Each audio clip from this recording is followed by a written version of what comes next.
Thanks for tuning in to the Marvel Movie Minute. Want to skip those pesky ads and get early access? Become a member at truestory.fm/join and discover all the other great perks that come with it.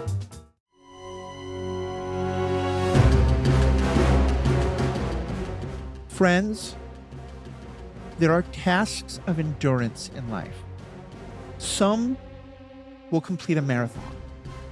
Some will finish a novel. Some will engage in acts of sacrifice and endurance that test the mind, the body, and the will.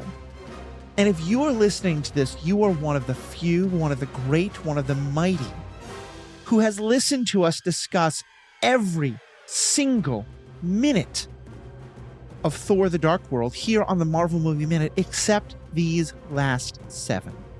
Because, friends, I am Matthew Fox. And I am Pete Wright.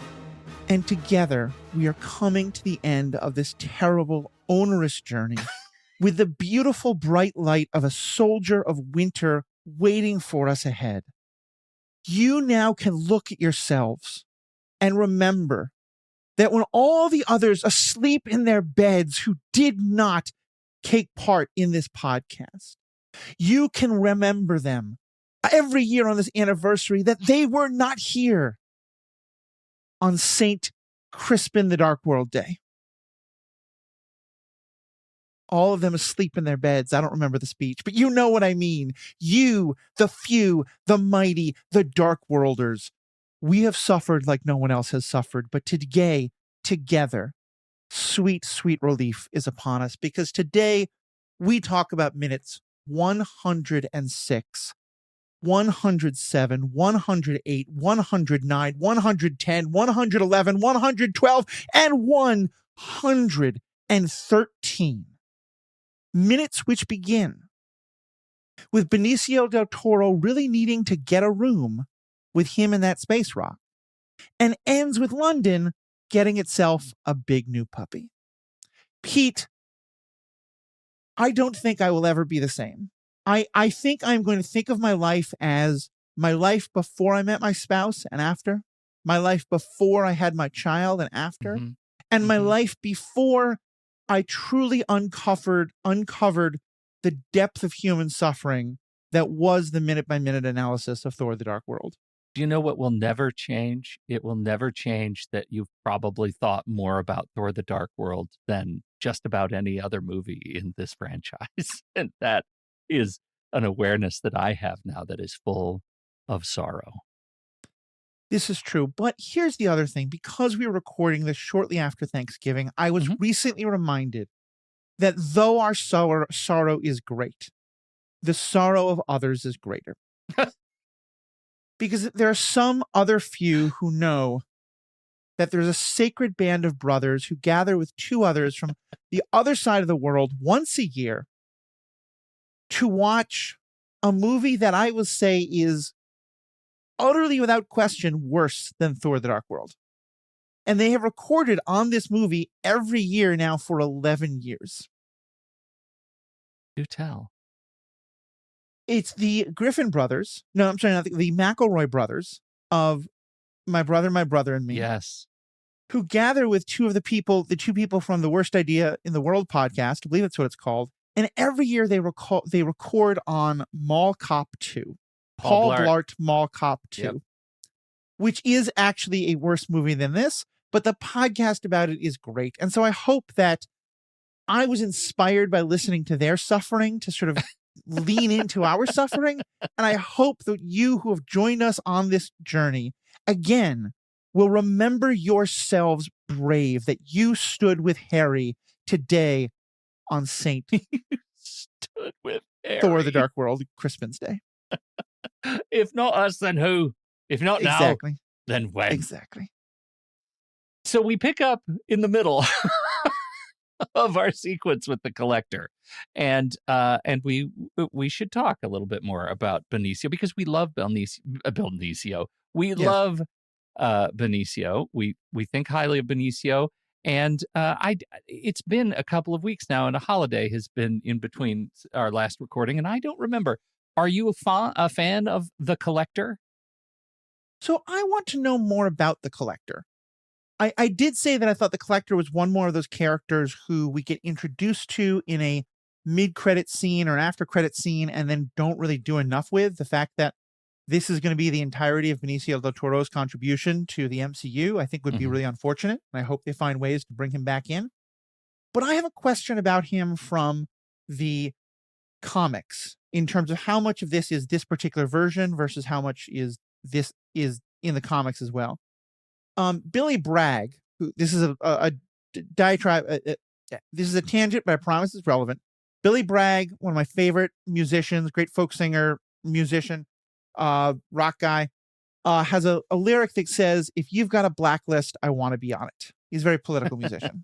Okay. I feel like this version of the Collector is saying, as sort of the subtext of everything he says, but especially when he's talking both to and about the Ether Stone, if you've got a sex registers list, I want to be on it.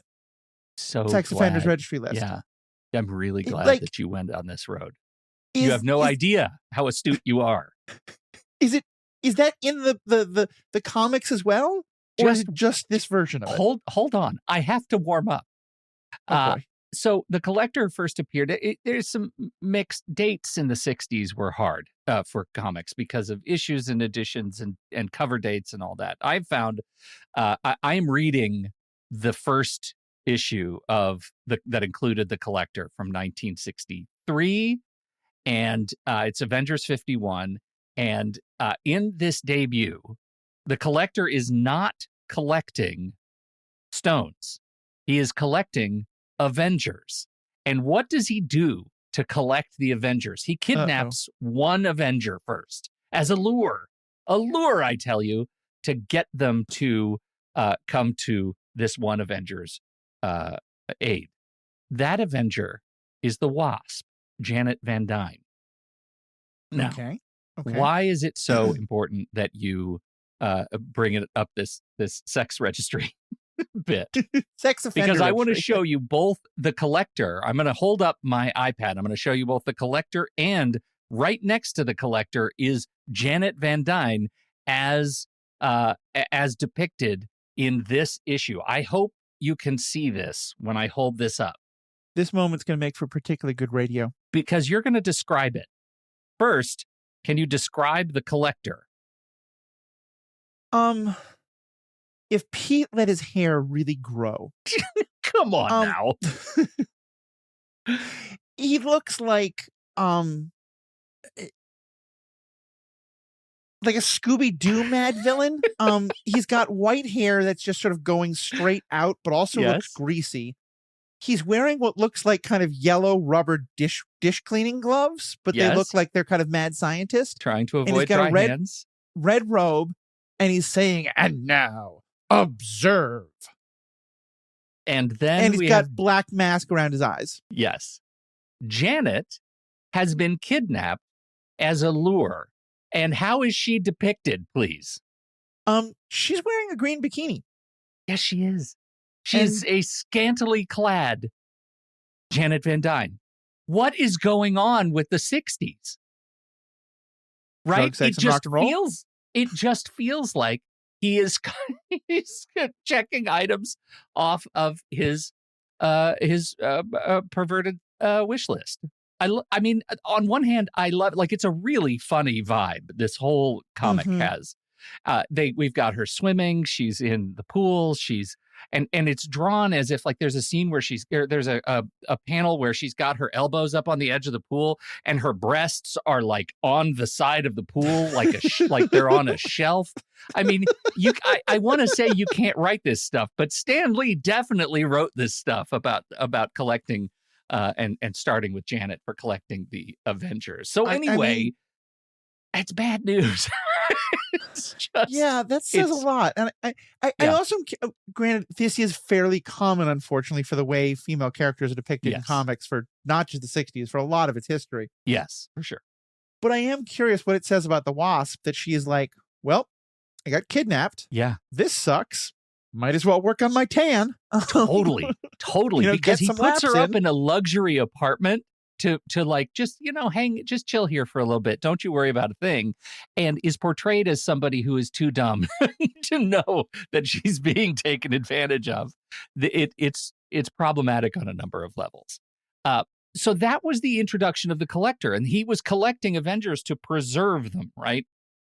And so that appearance, preserving these, as a primary motivation, to save them from destruction, right? That was his whole ideology, was like, I'm doing the universe a favor by my collections. And that is exactly the same motivation he has here in the Dark World. So there's something to that 50-year-old ideological bent that the MCU is staying true to here, stupidly. I suppose. And he does seem just as sexually driven to all of these items he's collecting. And I will say, I mean, like, he is clearly indiscriminate in his affections. Volstagg, Sif, this red glowing rock, like, all of them are doing it for him. So, yeah, it was not my favorite moments on screen. I was like, I want more Del Toro, but also reminding that this is what we got of Del Toro. I'm okay if we didn't have too much more of Del Toro. But to me, I mean, clearly the entire thing, like a lot of these minutes, it is meant more than anything for the Twitter and online conversation that it causes to lead up to things. Because, and again, it's hard to remember just how new and experimental this whole MCU thing was. And this was really the movie that was letting us know, yes, we're doing the Thanos Infinity Stones cycle. And so, this one, especially because that had already been discussed a lot during the movie itself, it feels kind of banging over the head with it. But clearly the payoff line of this scene is him getting the stone, them leaving, and him saying in a very mwahaha kind of voice, 1 down, 5 to go, which tells us that there are 6 and tells us that he and probably many others wants to collect them all. Yes. Gotta catch them all. Exactly. I think that the thing that I think was a letdown on this watch for me is that the implication is that Benicio del Toro as the Collector would somehow be involved in the collection of the stones against Thanos. And in the comic lore, the Collector was often trying to collect out from under Thanos, apparently. I haven't read the exhaustive catalog, but this is right. what I'm getting from my reading. And so that's a regular bit. Now, in fact, the thread was completely dropped, I think, largely. And in fact, where we are in this set, we're in nowhere, the Collector's place. And that was just burned down off screen, right? In Infinity War. And we don't get to see that again. Thanos had just collected that. We didn't even get to see the stone that he collected from the Collector. Yeah, at first it's presented as this way it will be kept safe, and then later when it's like, oh, but then how will Thanos get it? To quote the pitch meeting, barely an inconvenience. We're gonna wave our hands. It's hand wavy. Yeah. So there is this is strange, and I don't think this has happened before in this movie, but I think there's the small possibility of a tiny little plot hole here. What? Or at least something he says that doesn't logically add up. And I see 3 in-story, 1 out-of-story meanings for it. So because, when Volstagg and Sif bring them this, and, he says, why would you give it to me? And they say, we already have a stone on Asgard, and it is unwise to keep 2 of them close together. Mm-hmm. And Collector responds, very wise, very wise. And then as soon as they're gone, he says 1 down, 5 to go, indicating that he wants to catch them all. Big line. Which would seem to be unwise. Mm-hmm. Now, so there are 4 interpretations I offer. 3 in story, 1 out of story. The out of story is that it's bad writing. Possible, but the writing has been such high level that I don't really want to give that credibility. Sure. In story, 1 is that he was lying to them, and he doesn't think there's actually any good reason not to keep them together. Mm-hmm. 2 is that he thinks that it is generally a bad idea to keep them together because someone will try to take them, but that he thinks he can keep them so safe, so it's fine for him to do it, just not for someone else. Mm-hmm. 3 is that he actually has like numerous nowhere type places, and he's planning to have them, but have them scattered across galaxies and worlds and dimensions and all this kind of stuff. Mm-hmm. Which of those do you think is the likeliest explanation? Or, as I said, inconsistent writing. No, I don't want to go down that particular road because I want to give this sequence just a little bit more credit, only because it's not really like we say that this is introduced in Thor: The Dark World, but really I count this more as a Guardians of the Galaxy introduction because it's in James Gunn's hand, and I think this was partially so when we look at our Doyleist approach, we're looking at partially the brand guide still being written. We're still trying to figure out the finer points. And second, that the collector is not a reliable narrator in this segment. He is not being authentic to Sif and Volstagg, and he wants to collect these things. 1 down, 5 to go implies to me that he has just lied to them because he wants to collect them and is presumably going to try to collect them until the finer points are shaved off the brand guide and they figure out, oh, the collector is just messy. He's just a messy introduction to a story that already has, like, just from the straight up rules of economy of character, we've introduced a character we cannot sustain because the rest of the story has too high demands on the characters we already know. And the actor has too high a budget to actually put him in. And the actor has probably too high a budget. Yeah. Not to say that they aren't afraid of spending money on actors, but this cast is, and especially getting to the last 2 movies, it's an extraordinary lift. And I just don't, how do you fit the collector story and do service to it in the next 4 or 5 movies? Yeah. You know, the way it really demands. He's been benched. I do want to say, as an aside, because you mentioned Guardians of the Galaxy, that I spoke falsely recently and last week. And I want to apologize to the Marvel Movie Minute fandom on behalf of you, Pete, because you let me say it without correction. So really, this is my fault. Your fault. You should apologize for me. Thank you. Exactly. That's what I'm doing. But I said that that we were going to get in the second half of this minute, or this collector scene that was broken up over 2 5 minutes. My favorite MCU character. Yes. It turned out we did not, because he was introduced in Guardians of the Galaxy, where we'd already seen the collector. Yes. That, of course, being the finest mallard that has ever floated across the space-time continuum, Howard T. Duck. Yes. I realized that today as I was rewatching these minutes, that in fact, there is no Howard the Duck. And I know how much you were looking forward to it. There is no Howard the Duck in this movie. That this may have been the salve that you have been looking to ease the wounds of having watched this movie, and you were not allowed to have it. And I'm sorry for that. But you know what? Maybe that's for the best. I don't think this movie deserved Howard. Like, it just, Noted. I just want to say, let's see. There was one more thing about the nowhere. Oh, this was a thing that was of some consternation to folks, because standing behind or sitting in one of the cages around Sif and Volstagg is this giant gold cocoon. Were you perplexed by the cocoon? No. Oh, were you perplexed because you already knew the answer, or you didn't care? I just wanted it to be over. I just wanted the pain to end. Okay. This was the thing that got people up in excited, was that the cocoon they thought was related to Adam Warlock.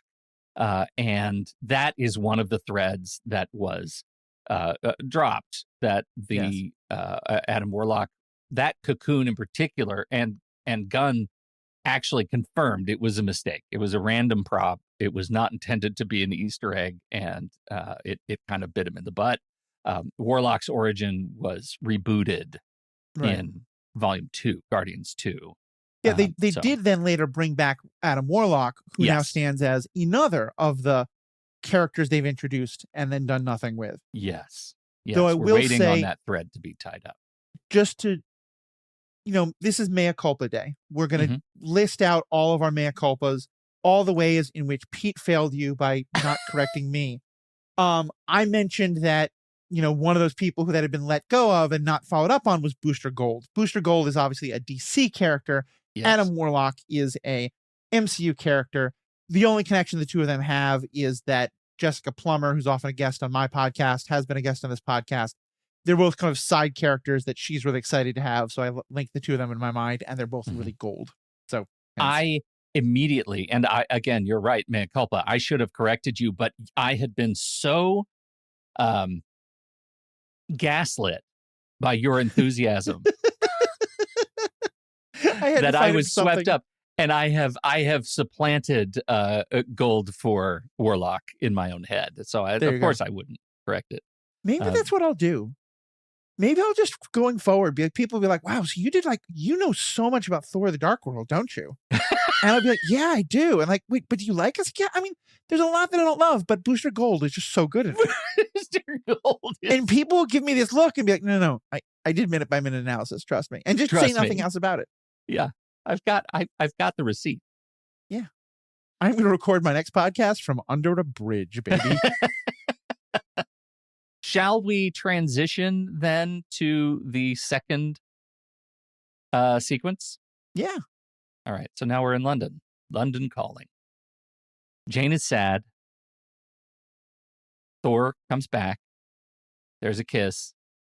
And then we pan to the Frost Beast, which is now leaping through the parking lot. Your thoughts? This one leave you with a whole lot to think about? No. Okay. I got to the end and I had a real moment of like, I think if I had waited in the theaters for 4 more minutes to watch that, I would have thrown something at the screen. It felt like such a nothing So you did burger. not even stay to the end at this point in the theater. I didn't pay money to watch this movie. What are you, nuts? Oh, right. Okay. No, well, I didn't watch this movie in the theaters. This one, so of course we get Thor's. Wait, did you watch this movie in the theaters when it came out? 100%. I saw this in the theater. I've seen them all in the theater. Every single one of them. God. I know. Have you seen a therapist about that? I mean, some of them are really bad. Yeah, no, I've done the work. I've done the work. No. And so this one cements Thor, his character, as the protector. It was the same thing tying up the conversation he had with Loden. In the throne room before. He is now Earth-based. He is not a king. It kind of sets up his status in Age of Ultron going forward. It does make the off-screen breakup in Ragnarok harsh. But this is the continuing story of where's Jane in the Thor universe that we get for many years to come. Right.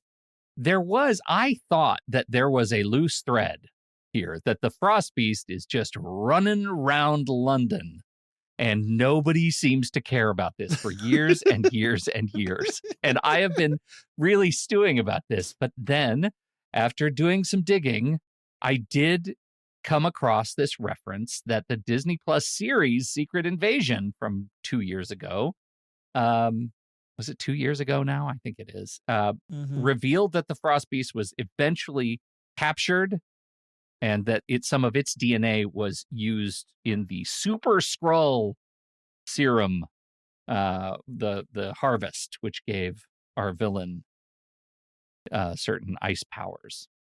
Well, I haven't seen Secret Invasion yet, but now that I know that this plot thread has been picked up, there's a direct tie-in. I got to do it.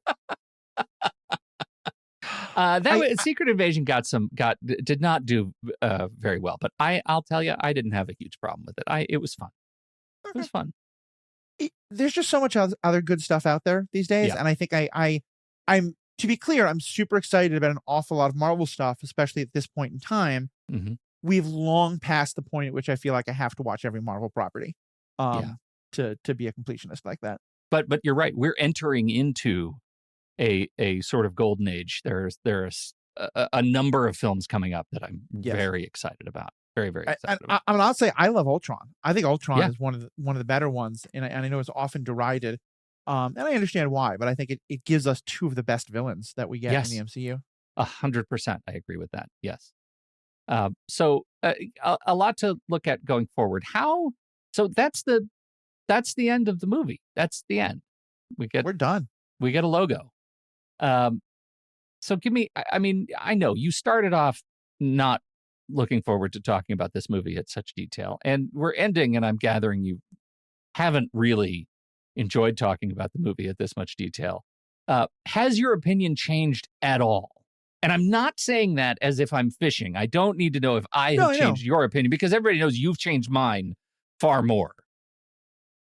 Yeah, I mean, I think I went from thinking this was not a very good movie to thinking that this was... I've done this whole long joking thing about how, like, clearly it's, they're the director and writer are mad at us and are, trying to do something like that. Mm-hmm. And I'm reminded of, and yes, I am playing into that for humor, because I'm reminded of, the old adage about, don't ascribe to conspiracy what can actually be summed up by human incompetence, and that the capacity for human incompetence is a lot higher than you think. I think it's a truly awfully made movie, and that should be a black mark on the resumes of the writer and director. I think that it is... I don't think anyone needs to see it again. I think that, like, it gives you a couple of plot points that can be summarized up. But if someone was asking me, what's your Marvel watch list? I'm absolutely cutting this from it. I think it is just it's just stupid. Like, to quote from one of my favorite, series of movies, that there's a new one out now, the newest, Knives Out, our great detective says, in an earlier one, someone says, "Oh, it's so dumb, it's brilliant." He goes, "No, it's just dumb. It's just dumb." Yeah. There's nothing redeeming. It's just a terrible movie. I think my opinion has degraded. When we went into this movie, I was much more optimistic about the potential of me giving you something to hang on to with this movie. And I think watching it at such detail has not done it any favors in my esteem. It does give us some setup to later sort of emotional resonance. It does give us the death of Frigga, which is important to Thor. As a character going forward. And I think I'm interested... I'd say much more to Loki. And Loki, for sure. I don't think they ever pay off the way it's important to Thor in any meaningful way, but I do think that the way it impacts his Loki story is really important. Well, so I'll give you that one. Yeah, and I think those things are important. And I was just going to say, I'm interested in watching the next round of Thor contribution to see if it does pay off. My memory is that it doesn't really... But maybe come on, Endgame, we actually get some resonance to Thor's grief, and certainly we do with Loki. And this does, if nothing else, I did very much like the show Loki, and I can see myself diving back into that based on my watch of this movie, just wanting a more sophisticated Loki, which is what we get in that show, is relief. I just love spending time with Tom Hiddleston. So, no, I think that makes sense. And I am not a fan of time travel, and I think my personal objections to time travel are why I can't really enjoy that show.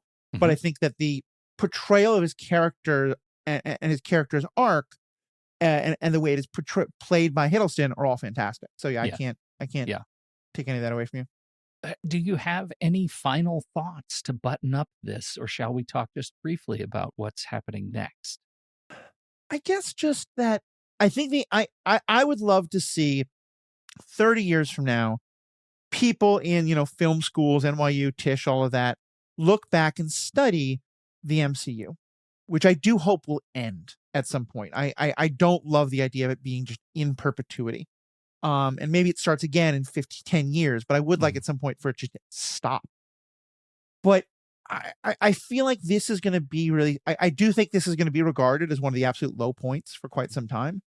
But I don't just say that to rag on it. I say that because I think that, like, when people are trying to plan out movie series in the future, as we've talked about, I think you're always going to have this tension of, how do you take a story that has blossomed into a large cast of characters as it did with Avengers, and now how do you narrow it back down? That's a Yes. really hard challenge. And how do you now balance storytelling of the need to tell your own story with the studio's needs to plant these Easter eggs for things that, are going to be where, or, this other thing, or like, I need these characters to be in this emotional place to set us up for this thing that's happening in the next movie. Yeah. And I think that, we learn from failure. And so I think in terms of like the quality of this movie, it's awful. But I think the MCU learned a lot of lessons from it. Like, I think the MCU would be a lot worse if Feige thought this was a good movie. But he'll never admit it, I'm sure. But I'm pretty convinced that most of the people who run the MCU these days are pretty convinced that they made a lot of mistakes with this, and that they learned a lot. And it's not perfect. As I said, Ultron, I think it definitely has some problems about setting up some things in future movies. I think I used to regard this as the all-time worst of the MCU. I've not finished Quantumania. I've tried to watch it twice. One time I was like injecting caffeine into myself and I still fell asleep both times. So I think on some level that has to be considered the worst. But I don't know. I am actually interested, and I think you and I are I have a date with Destiny that goes by the name of Love and Thunder. For sure. I don't know what's going to happen with Ragnarok. Wait, you think Love and Thunder's worse than this?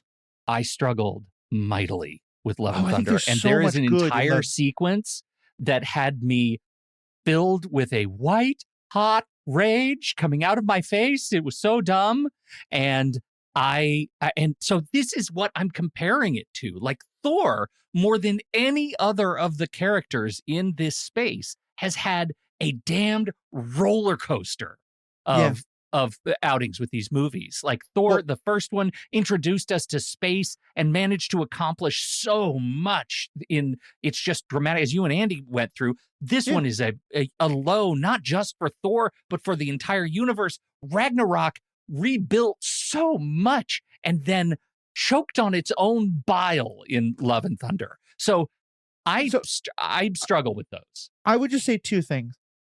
One is that, first of all, I want to give you credit for your Madeline Kahn Clue impersonation there, the flames on the side of the face. Well done. It was a deep cut that I appreciate. Outstanding. But two, if nothing else, the utter cinematic genius of the planet without color that they have to go to confront the God Killer on. Yes. That one scene is so cinematically better than anything that Thor: The Dark World even dreamed of. That I'll be interested. Because to me, my disappointment in that movie is what it doesn't do. Because as a theologian, I think theodicy, the question of like, can an all-powerful God be good, or can an all-good God be all-powerful, is great. And if you let me do that movie, I'm gonna take everyone to theology school. It won't be church, I promise, but we're gonna talk a lot about theology. Yes. And I'll quote people. We'll bring in all the greats. But so to me, Love and Thunder is a movie that doesn't reach its potential, but I never felt I was in pain watching it. The final combat scene is pretty bad, but so is it for most of the Marvel movies of that era. I think this is one. It's interesting that you bring up such an astute point of cinematic appreciation of the film, because you're right. Like that, and that's not my lane normally. That's not your lane. Where I struggle is with the abandonment of what is such a glorious run in the comics. That God Killer run is fantastic, and it's one of those adaptations that if you know it and you realize how it was torn asunder to make the movie and minimize what could have been an incredible performance from Christian Bale and give us a tenth of the value of what that could have been. It's hard for me to separate that. It is a mess of an experience for me. And so I'm looking forward to hashing it out, because it deserves the same treatment. And I would say that, and I can't blame you for that, because if people listen to the next reel, Mhm. just a few weeks ago, they heard a number of people discuss that they just thought the Running Man was a fun movie. And I was going, but the book had so much potential and it missed out on it. So Yeah. I think that's totally fair. But I guess I do think that, to me, a movie failing to live up to the potential it could have had is a painful experience that is fundamentally different than just a fundamentally bad movie. That's fair. That's fair. I will say then, transitioning, since we're not talking about either of the two Thor movies next, we're talking about Captain America, the Winter Soldier. We are. Now, this is coming back to a Captain America property. You're never going to hear any complaints from me. I love these properties, but this has long been, I think, possibly my favorite, easily top 3 favorite Marvel movies in the collection, in the entire catalog. So I'm very excited to do it. I know both you and I feel like we stepped into this movie as penance to be allowed to sort of ticket to ride the Captain America Winter Soldier train. So we will be back.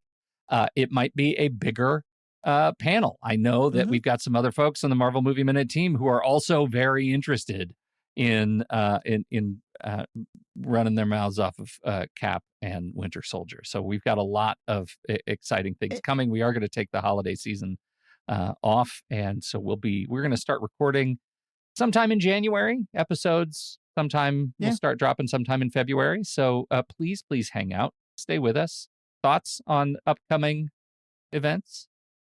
Well, it's going to be interesting because Winter Soldier is, I think, among other things, the I think like the action scenes in it are fantastic. There's some great Natasha stuff. There's so many wonderful dynamics in that movie. But it's also, I think, one of the most political of the MCU movies.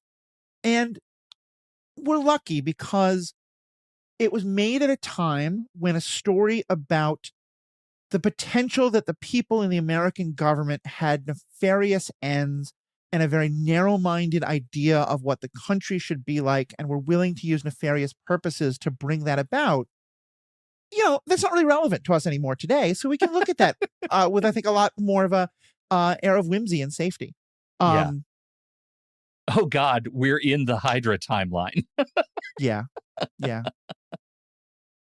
If I mean, everyone's warned, like, there's no way we're not going to be political as we talk about. We're going to talk about everything in that movie, and we're not just going to rehash things, but like, that movie has a lot to say.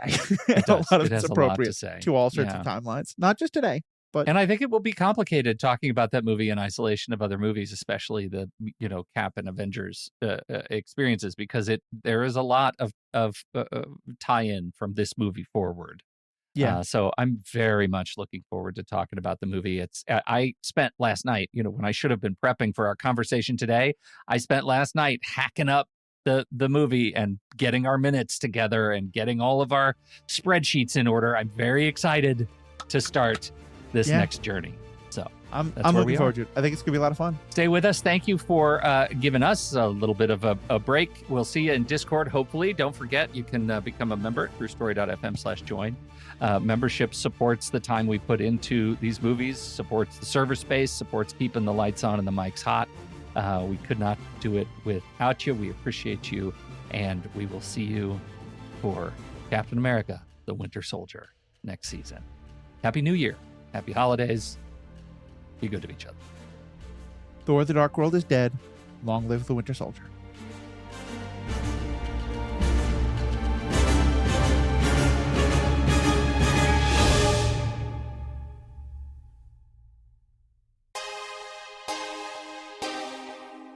The audio commentary. It's a dying art form, but here at One Track Mind, I, your wonky yet affable host Ryan Luis Rodriguez, analyze film through the prism of these embryonic forms of podcasting, one audio commentary at a time. Masterpieces, crapsterpieces, live action, animation, cult classics, films literally no one has ever heard of. No track is too small, and no track is too big. Join me and my guests from the entertainment world as we keep these features alive every other Tuesday. Hey, who else is going to discuss Bill and Ted's Bogus Journey one week and Citizen Kane the next? Us, that's who. Sure, you have to put up with my voice, but there's a certain give and take in this industry. That's One Track Mind, part of the Someone's Favorite Productions family and available wherever you get your podcasts.